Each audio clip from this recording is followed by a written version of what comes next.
Okay, and I can see that we are live on YouTube as well. So wonderful.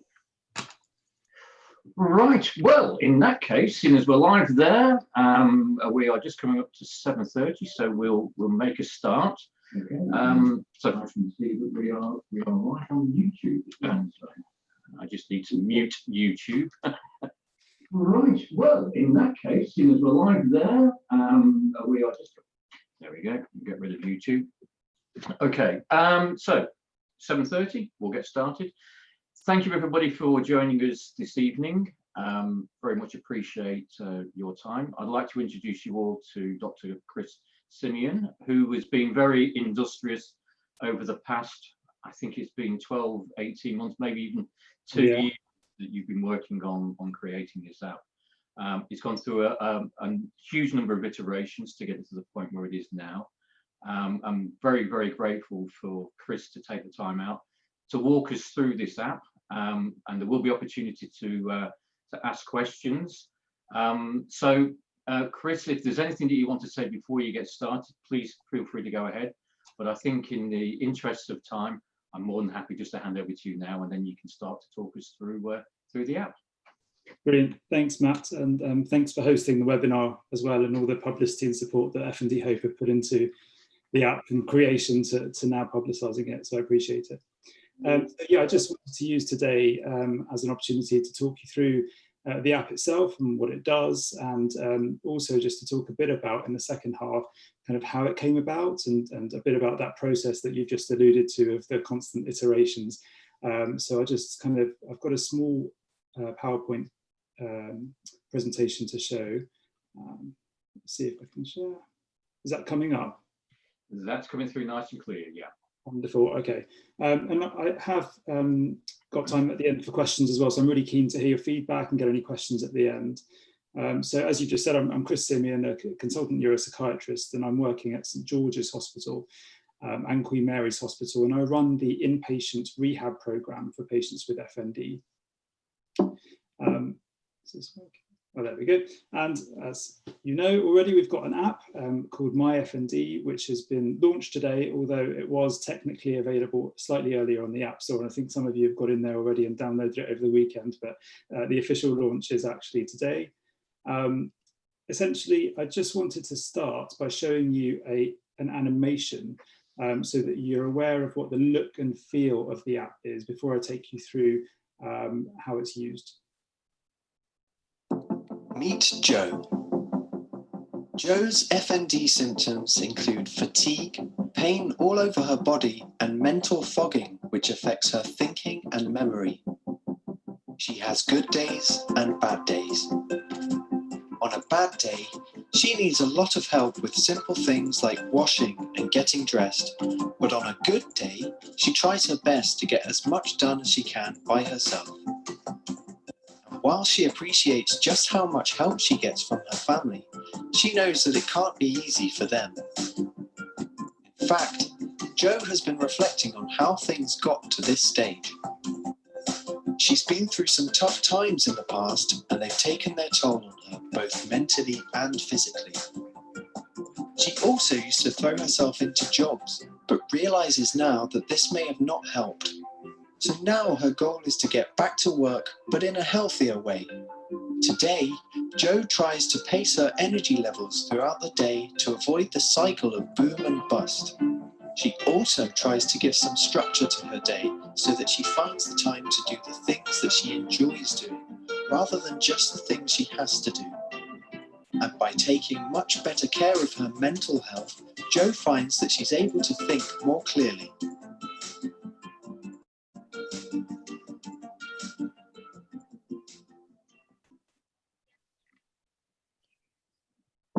Great, thanks. Oh, I see we've got a new addition there with you at the moment. Yes, so you have to join in every webinar. Brilliant, more the merrier. So yeah, in summary, the app really is there to help users to understand and self-manage symptoms. That's what it comes down to. And it's split into 4 sections. There's an education section, which goes through kind of, the theories behind FND. There's the strategy section, which gives people techniques to use. There's a check-in section that uses a CBT type of approach in a diary mechanism. And then the fourth section is signposting, and I'll just take you through these in a bit more detail. So this is the About FND section. As I've just mentioned, it's the education part, and you can see here that there are small chunks of information broken down into different topics that people can go back to and review as required. And then at the end there, you'll see a bit about kind of where you can turn to for support. The animations that have been created, and you've just seen one of them, are stored in this section as well, where it says FND stories. And the one that you've just seen relates to someone, with pain and fatigue. There are others, there are 3 that, relate to different things. One with dissociative seizures, and one is about motor and sensory symptoms as well. So this is the kind of learning and reviewing information section. And then there's a strategies section, which has 4 techniques at the moment, but I'm really keen to expand that soon. And these are techniques that are commonly used in practice, in day-to-day practice, in kind of grounding, focusing, and kind of relaxation techniques, essentially. So one of them is mindful breathing. There's also soundscape and meditation as well. So I'm really keen to expand this and include multiple different strategies in the future. And the hope is that people can use this not only to alleviate symptoms, but also, for instance, in dissociative seizures, we know that using these kind of strategies can help avoid a seizure, or at least kind of diminish its severity. So the hope is that by using these techniques, it might support people to do that. And this is an example of the mindful breathing. I think people have seen something similar before with the expanding and contracting shapes. So that's, it helps you biohack, basically. Then there's the My Check-in section, which is what I mentioned before, is that CBT type of approach. I'm sure lots of people here know what CBT is, but just in case you don't, it's cognitive behavioral therapy. And that's really the evidence-based kind of interventions that we use for a lot of people with FND, not all, but for some. And this check-in system guides people through that process. So the aim is to try and link in your thoughts, your feelings, and behaviors and actions, so that you're starting to maybe see some patterns in how things are emerging. And it kind of prompts you to input things like your symptoms, and of course there are so many symptoms, but you would pick your main one, the thing that's bothering you the most, the thing that affects your life the most, and then rate it on a scale. And you can actually monitor this in a graph form in the next page as well, so you can see how things are changing. So I think this will be quite useful, and this is something that people have fed back as something that they wanted to be included. It also prompts you to put your goals in. So I think, again, that's quite important, because in rehab, that's how we work. It's patient-focused goals. So you have to come to us with what you want to achieve, not the other way around. And so this just helps you visualize where you want to get to, and what your goals are and your aims are. And the last section is My Support. And this section just hopefully is a one-stop shop, really, for putting people in the right direction, pointing people in the right direction for other sources of information. You can see here FND Hope's website, as we know, has got a lot of information on, as well as the YouTube channel. Neurosymptoms is a huge library of information in different languages. There's also pointers to other sources on Twitter, like FND Portal, which I think is a great person to follow for updates. So yeah, I think all of these resources in one place hopefully will help people not have to search out and find things over a long period of time. So essentially, as I've described, I really wanted it to help people to manage their symptoms, to understand their symptoms, but this was very much a collaboration. So it wasn't just me going off and doing, making an app. This is kind of patient focused. It was guided by patients from day one. And I very much wanted it to have an approachable feel, which is why you see the kind of characters, the animations, the colors that have been carefully thought out to make it quite usable. So I really want to expand this and kind of put a lot more educational content in there, a lot more strategies, and also a lot more videos as well. I think in the future, I'd also plan to make it a bit more interactive. So even kind of think about ways in which you can interact with your clinician, sharing, if you'd like, parts of your data with them so they can see how you're doing as well, so you can connect in that way. I'm relying on you guys to get the message out, because this was done on charity budgets, and we haven't got a big PR kind of budget to put it out there. So I'm relying on you guys to retweet, and I can see already today that we've been downloaded hundreds of times, actually, just in one day internationally. So you guys are obviously getting the word out there. So thank you for that.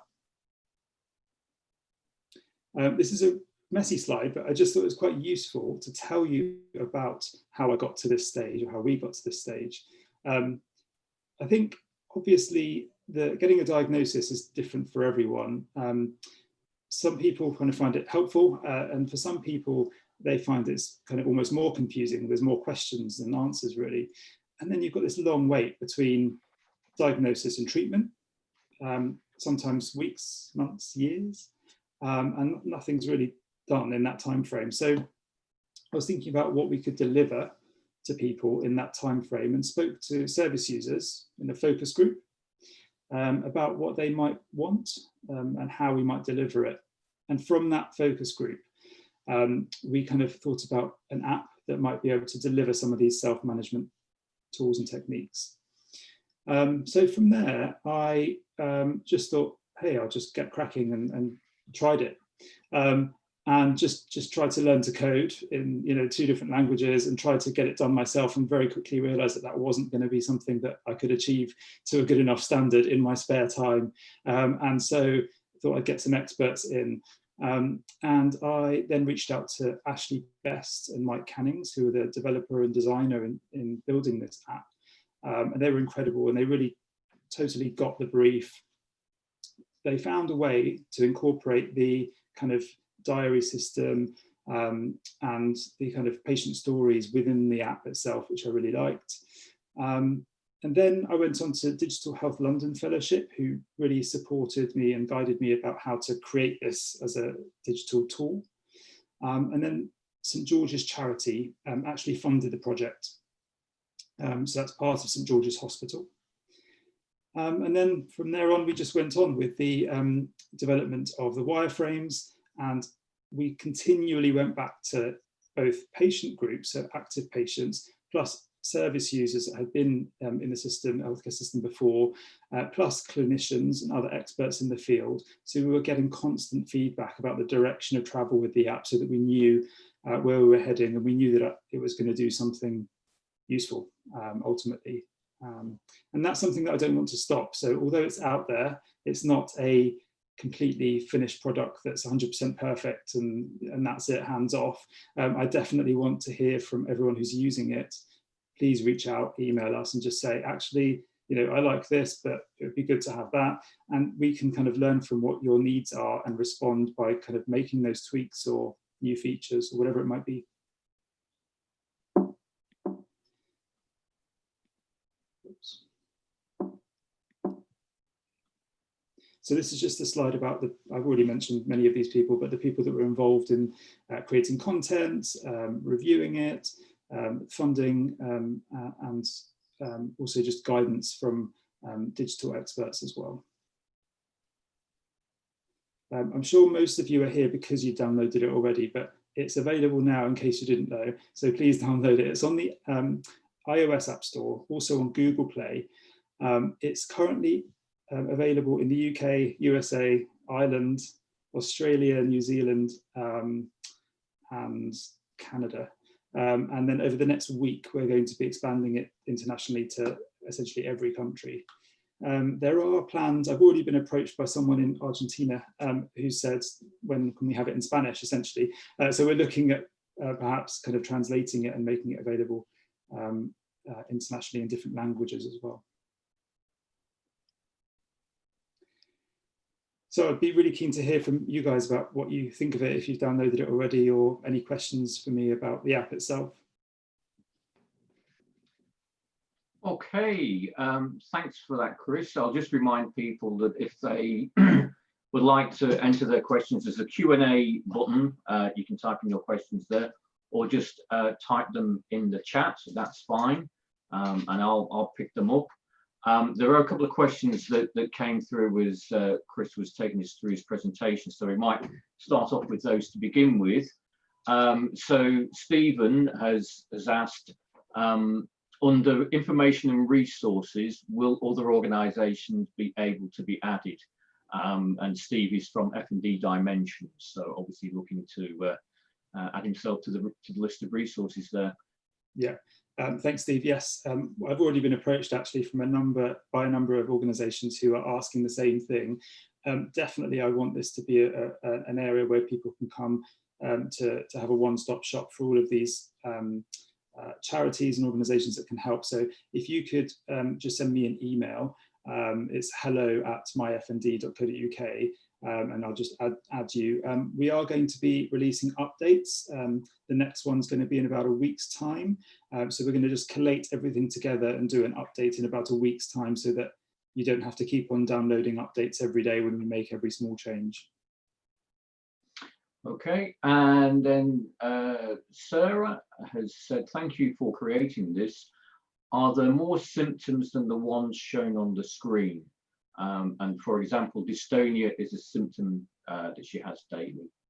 Yeah, there are more, so you can scroll basically through those and you get more symptoms. It's tricky to encapsulate every different type of symptom presentation. So sometimes they are put into categories like increased tone or a weakness. But if you're finding that that there's something specific missing from it, again, if you reach out, we can tweak it and amend it, because it's there for you guys to use. So I want it to meet your needs. So if you can reach out to me and just let me know if you're not finding what you need. Yeah. Claire's asked a very similar question, just asking whether fatigue can be added as a symptom. So it's the same process. Yeah. On the app, is there a way to contact you directly, or is there an address there that people can find when looking at the app so that they know how to get in touch with you? Yeah, so obviously the best way to get in contact would be email, and the email address is on the app itself if you go to My Support. Yep. Twitter as well is another really quick way to get kind of a quicker response as well if you message on Twitter. Yeah, those are the main two ways that we want people to get in contact. Perfect. Okay.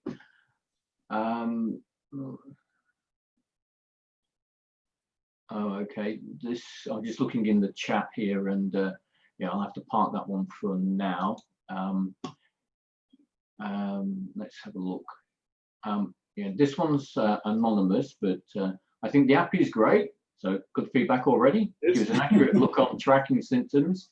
So thank you so much. But something I think would be really useful is an emoticon. Could be fatigue or tiredness, as tiredness can affect my FND quite a lot. So it'll be interesting to see the tracking of it. Yeah, so I think basically just asking if there's an emoticon that can be created. Yes, one of the symptoms that you can select is fatigue, so you could track it that way. Yeah, if there's anything missing in terms of the kind of icons that you click, then we could look at increasing those as well if you're finding something missing.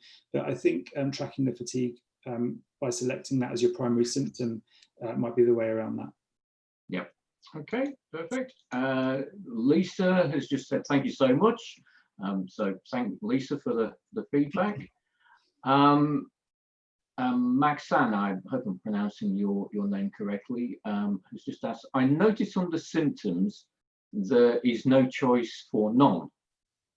I've noticed personally that I do better when I focus less on symptoms and more on what's going right. So yeah, I guess that's an interesting perspective in terms of how to use the app, and as this lady is suggesting, focus on the positives rather than the list of symptoms that can bring you down. So any thoughts on how maybe to navigate around that to the best effect?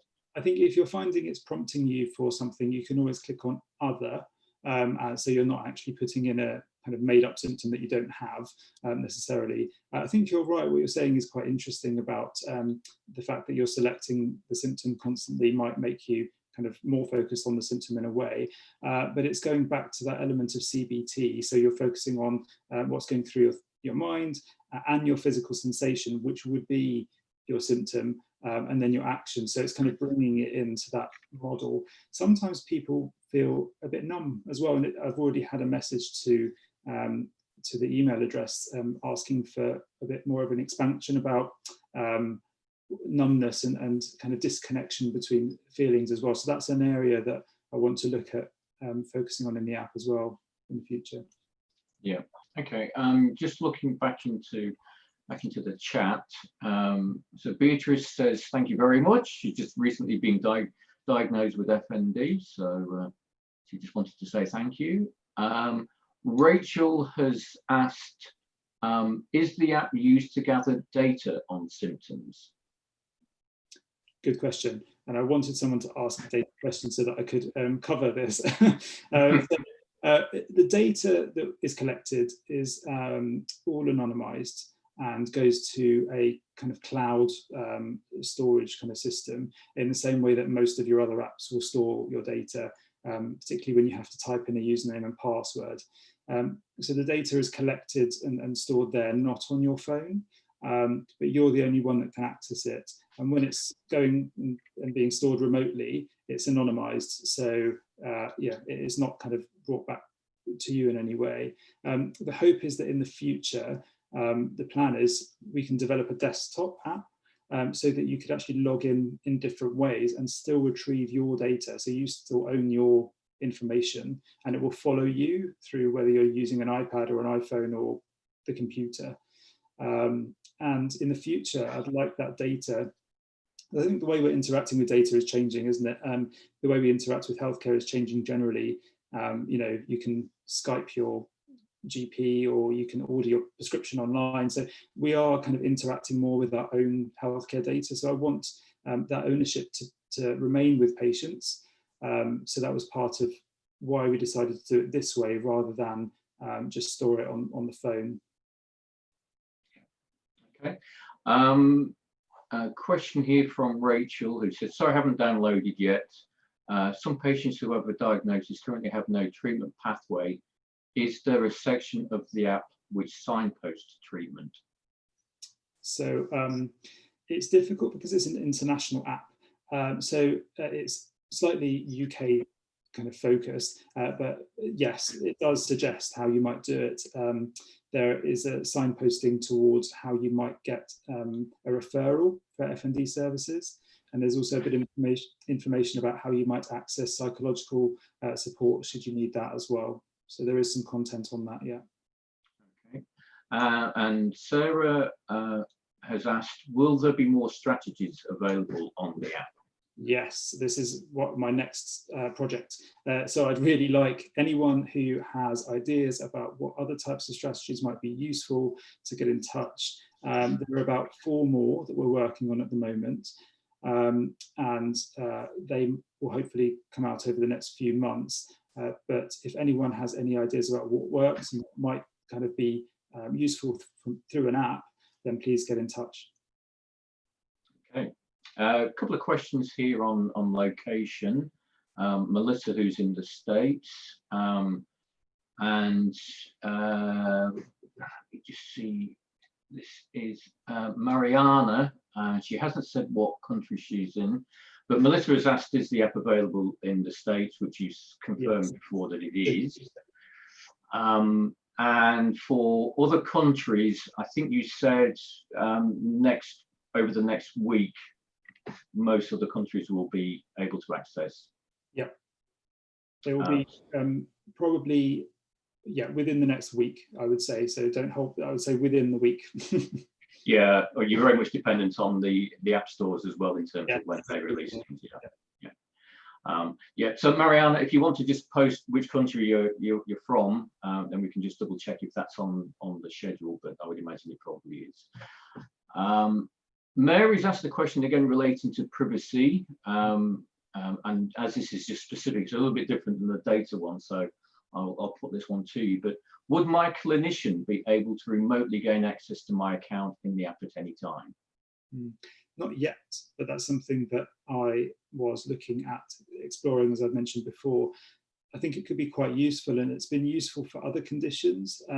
So for example, there's a web-based supported measure used for MS, and they have a mechanism whereby the clinician can be aware of things like flare-ups when they occur, so that you can communicate and even get like a video consultation with that clinician, so that you're not just going to review appointments just to check in when you're actually quite well, but actually it's more efficient to know when you're having a flare-up and then see the clinician.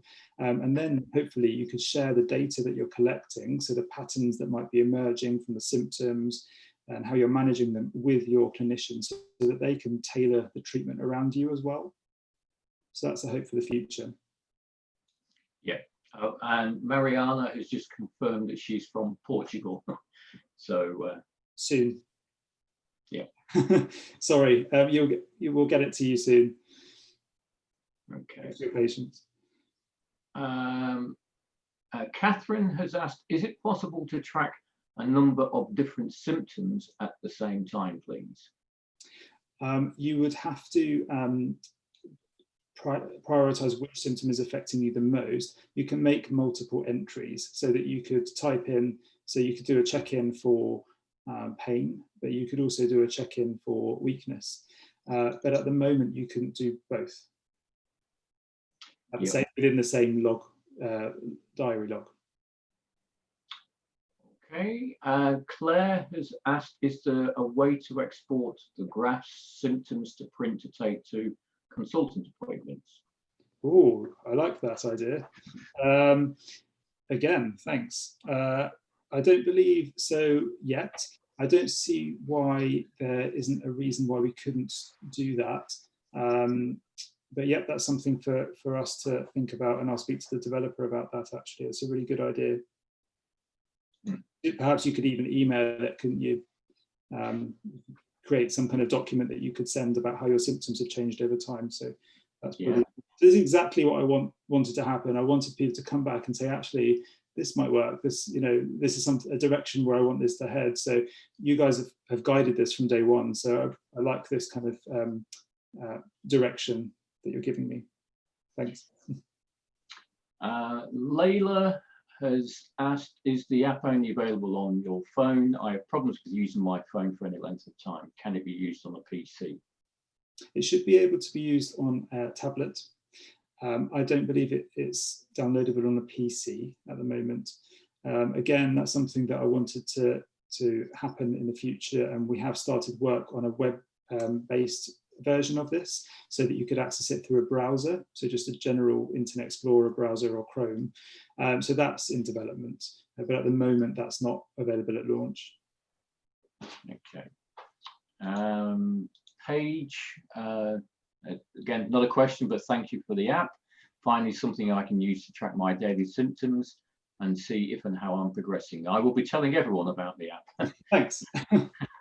Thank you, Paige. And this one's anonymous, but a very good question nevertheless. Are you planning at all in the future to charge for the app, or will it remain free? That's a good question. People were surprised during the journey of creating this app. People that I spoke to were quite surprised that I was planning to make it free. And I think it's important for it to be free. I think as a service user, I think you should have access to this. That's why when I pitched for the funding, I wanted for the funding to cover all of the costs, so that I wouldn't have to charge for the app on download. In the future, the plan is that I continue to do that, so to pitch for various pots of money, so that at every stage of development we can pay for it in that way, rather than passing that cost on to you as users. So there's no plans to charge. There are plans for me to put up on the website, however, a kind of donation link, basically, so that if anyone wants to donate towards the funds that are needed to develop it, that they're welcome to do that. But I don't plan to charge users for this. I did, just to come back to that, actually, one way to fund development is to advertise. But actually all of the focus groups I've had from day one have all said, please don't put adverts on there, because it's quite frustrating to be using something and then something pops up and distracts you. And yeah, so that's the reason that I haven't done advertising on this. Yeah. Okay. Vanessa has just asked the question, missed the first part of the presentation, just asked if this can be downloaded to watch later on. And the answer to that one, Vanessa, is yes. This is available on the FND Hope YouTube channel. It's being streamed there live at the moment, but it will remain up there after this is finished. So you can go and look on the FND Hope channel. Rachel has made a suggestion here, which is would like to see interactivity with carers' family members. Sometimes it's helpful for carers to see when you're having a bad day or are low on energy without the sufferer necessarily wanting to overtly say so. Interesting. Okay. I'm already thinking about ways now, as you said it, to do that. So I would really appreciate it if you had thoughts about how that would work practically, in terms of how you would alert someone, if it would be a button to contact one specific person or something like that. Could you message me, could you email me and let me know what you thought might be useful, and we can think about that for future.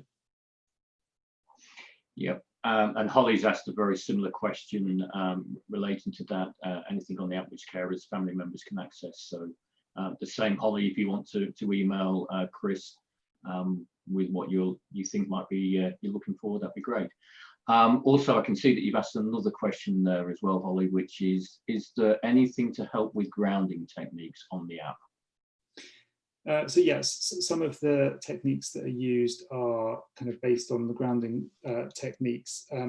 So as I've already mentioned, there's 4 at the moment, and you can, I think, see them on the screen. So there are more physical ones. Some are audio based, some are visual based. The plan is to further expand them with other kind of evidence-based kind of grounding techniques. So yes, there are 4 at the moment, but they'll be expanded. Okay. Yeah, Vicky's asked a similar question to one that was asked before, but is an option to print. You check in information to bring along to an appointment. I mean, I guess the obviously the ability to do a screenshot of your phone is one way of maybe being able to email.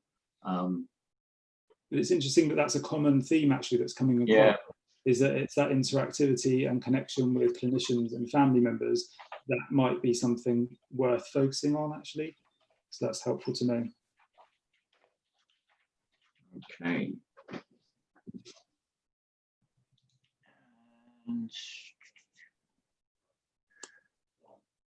Yes. Can I access the app if without mobile data? So if you've gone into hospital, have no signal, but still want to open up the app? Yes, you can still open up the app.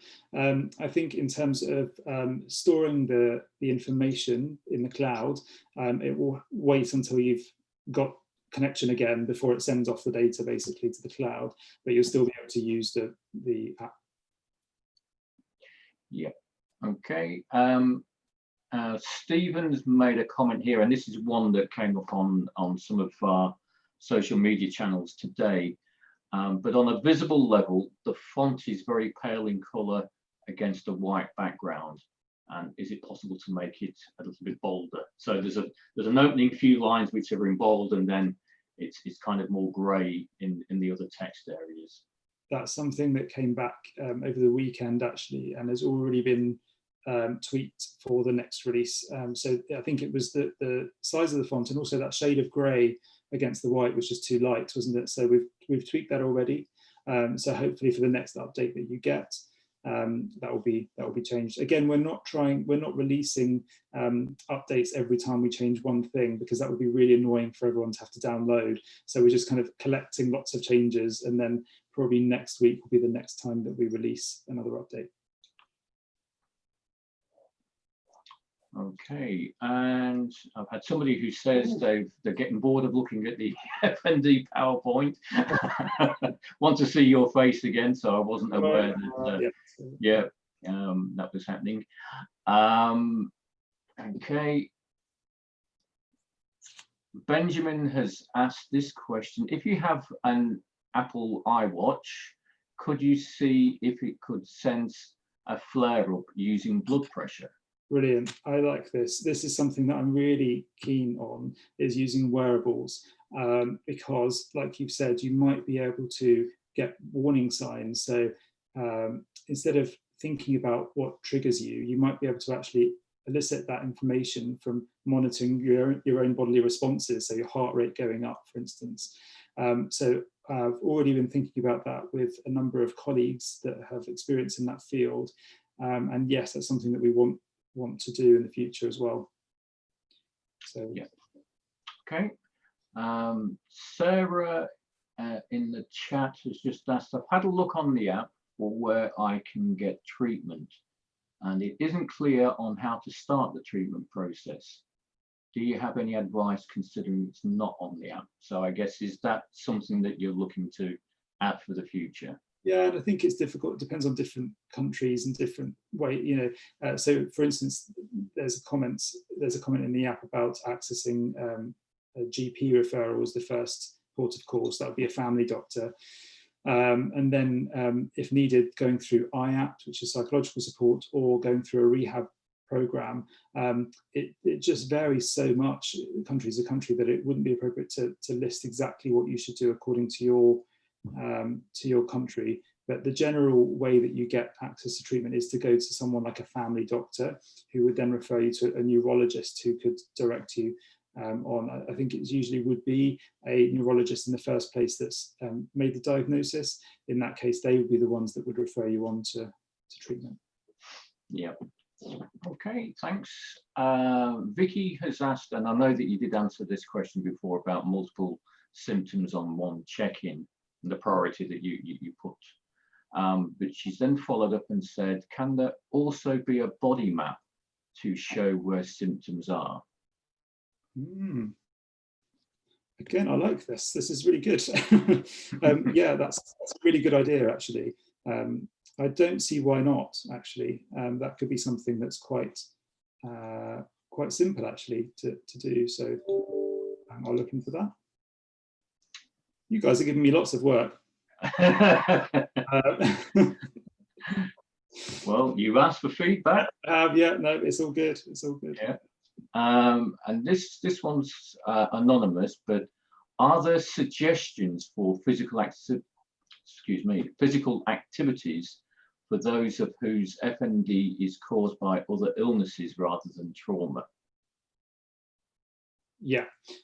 So as part of the strategies section, and also the education section, actually, I've been speaking to people, particularly physiotherapists, actually, about using specific physio-based strategies to use.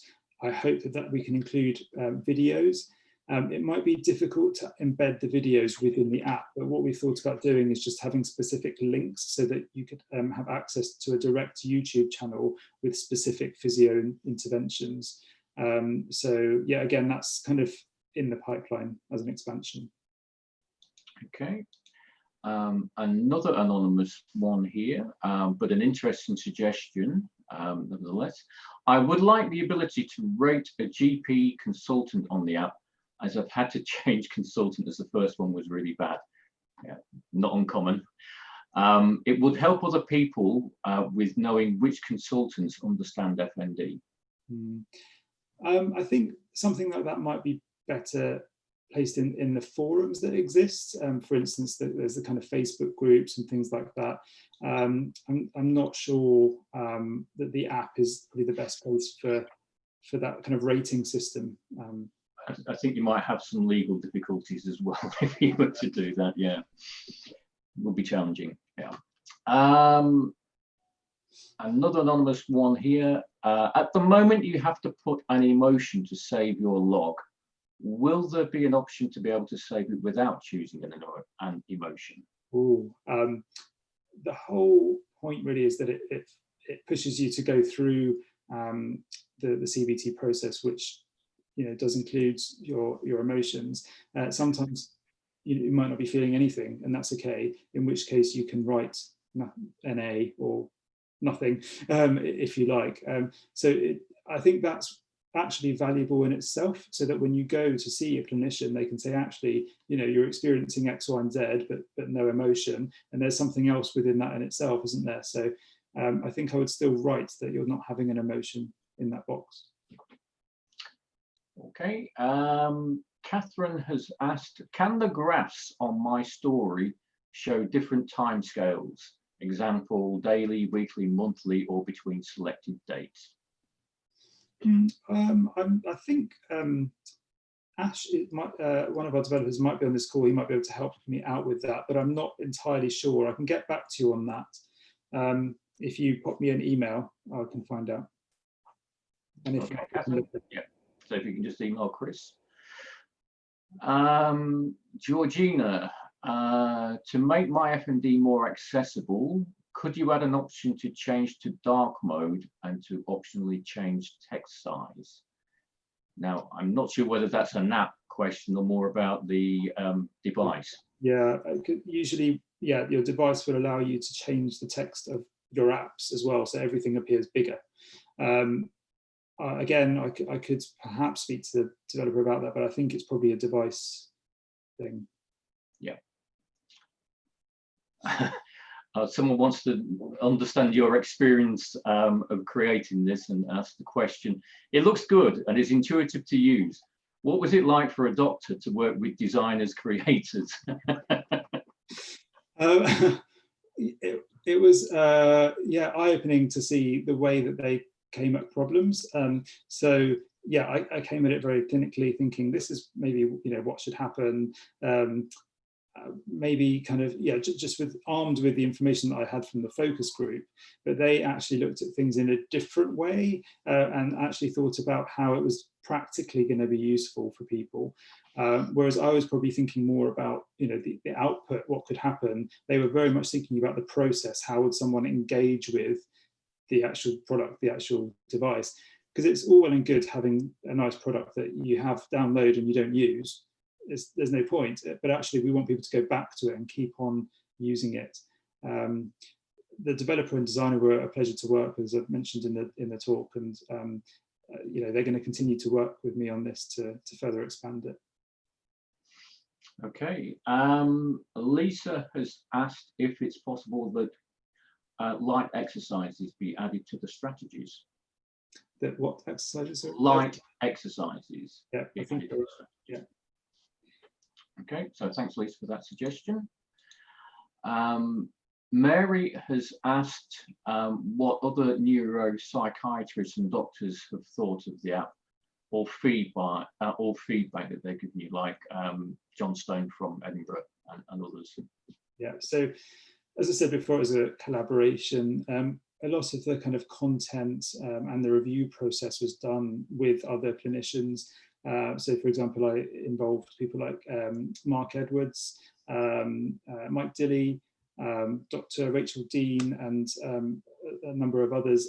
Dr. Stone's already come back and you know, sent his kind of congratulations, saying how good it looks as well. So people are very positive. The feedback's been very positive so far as well. And again, it's you know, this isn't a commercial product. And the way we work in the NHS is really collaborative. So, you know, we've reached out to other NHS organisations as well as charity organisations to develop this. So, yeah, I'm really delighted. I've been blown away with the feedback, actually. I wasn't expecting this much positive feedback all in one day.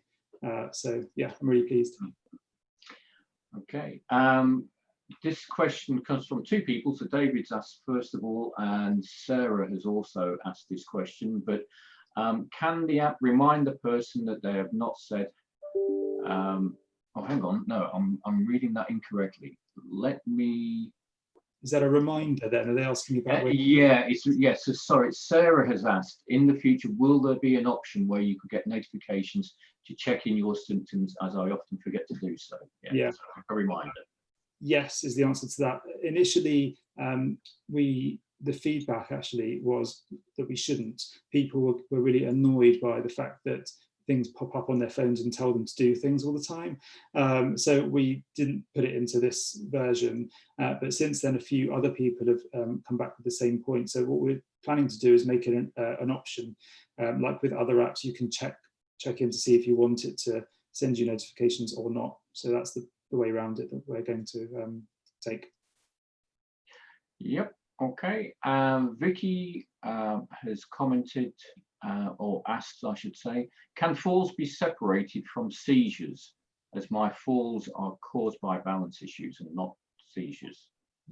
That's a valid point, and I don't see why not. That's quite a straightforward fix in the app, actually. So yeah.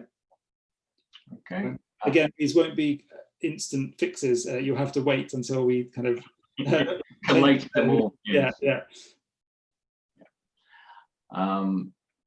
Okay, this one, anonymous, but if a symptom doesn't fit with FND, will there be an alert informing you to make a GP appointment? There wouldn't be, because if your symptom doesn't fit with FND, then I guess what you're saying is you wouldn't have anything to select, so you could go to other. I would always say that if you've got new symptoms that are concerning, that your GP should always be the first port of call anyway. So we shouldn't kind of assign everything under the umbrella of FND. So I would suggest going to the GP anyway. Okay, and this one from Sarah McCown. She's asking about the fatigue. If I remember right, you said the fatigue is on the list of symptoms. You've just got to scroll down to find it in the app. Yeah. Yes, it should be. I mean, again, it's been updated in the last flurry of kind of feedback and reviews. It was updated a couple of times over the weekend and today. So it might just be that the latest update hasn't got to you, but it's on the newest list that we have. Yeah. Right. Okay.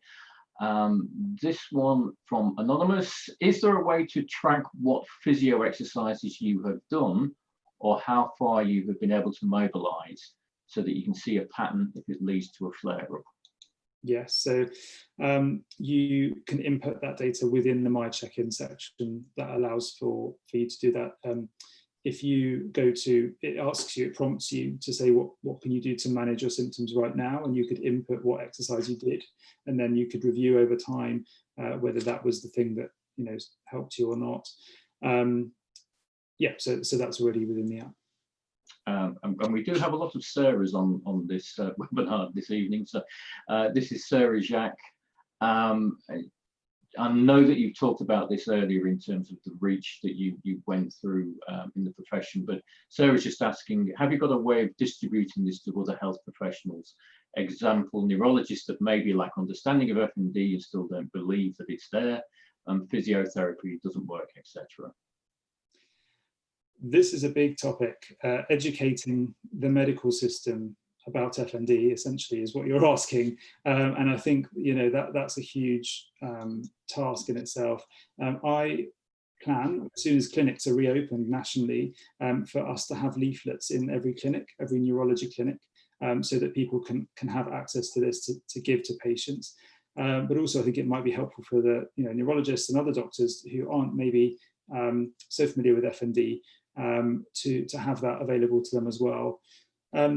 I think there's a bigger question here, which is kind of educating other professionals about FND, and that's something myself and colleagues are trying to do all the time. So things are changing positively, I feel. Okay, and we're just coming to the end of questions here. Claire has asked, can we have an evening check-in time as well as morning and afternoon and night? We certainly can, and that is another quick fix. So I like the quick fix ones. So yeah, we can get that done probably quite quickly. Good. Again, if there are any other tweaks like that are just things that are quite important for you, because it does change the data and your usability of the app, just let me know so that we can make those tweaks. Yep, and I'm just checking through on YouTube in the live chat there, make sure I haven't missed anything. But I can see that Lou has asked, where can I download the app from? I don't see it in the App Store. I don't know where Lou is from, but I would imagine that if she's not in one of the countries, or he, sorry, because I don't know if it's male or female, one of the countries where it's currently available. Can you just quickly just run through again the countries where it's currently available? Yes, UK, USA, Ireland, Canada, New Zealand, Australia, South Africa. I think that's it at the moment. So give us, this launch was always going to be a case of releasing it only to a handful of countries, primarily English-speaking countries, and then over the next few days it was going to be expanded internationally as well. And then it gives us a chance as well to fix the tweaks before releasing it to all of the other countries as well. Yep. And then Robert has noticed that there's nothing in the symptoms for balance or gait, and then made another suggestion as well of having an exercise log to show trends and improvements. Yep, so you should, so that's an easy fix as well. So the balance and gaits we could put in there quite quickly. The exercise log as well, I like the idea of being able to log your exercise maybe without going through the whole process of the check-in as well. So I wonder whether we can incorporate that within the strategy section, the techniques, so that you could just keep a log there of what you're doing independently. That would be good, yeah.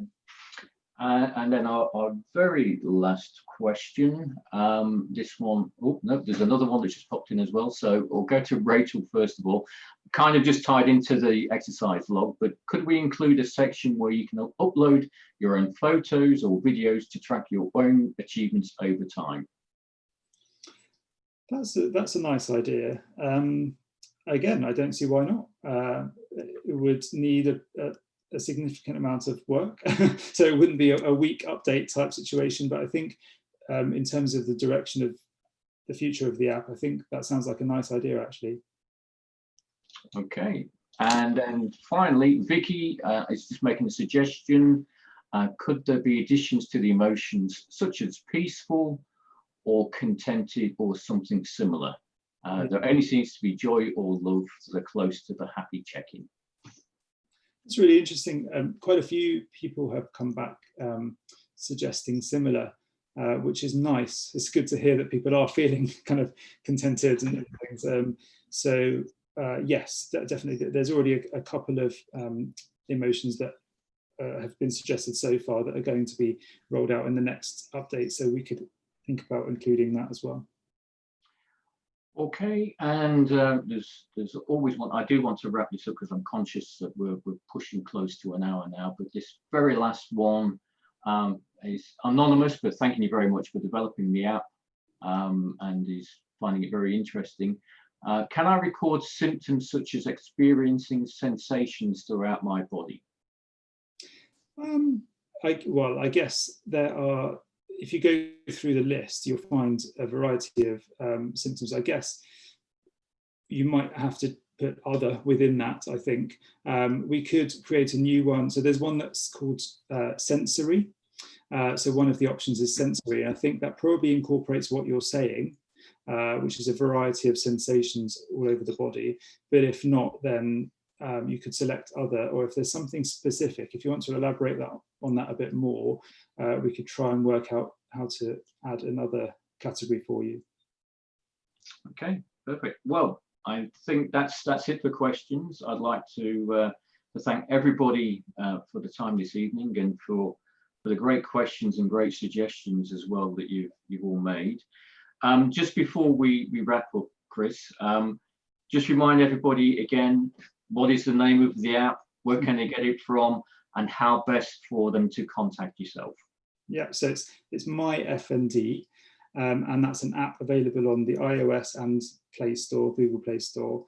The best email address for us is hello@myfnd.co.uk, or we're on Twitter, which is @myfndapp, which is the best way to get in contact quickly with us. Okay, well, that's great. I think it just remains for me to thank you so much for your passion, the tenacity to get this off the ground. I think you've created something that is obviously of tremendous value to the FND community, and yes, something that's been needed, and it's come together in such a nice and logical and clear way that I hope people do get the benefits from using. So on behalf of FND Hope, I'd like to say thank you very much. Thank you, and thanks to everyone for your input today. It's been really helpful, and thanks FND Hope again for working with me from day one to get this off the ground. So thanks. Okay, thank you everybody, and good night.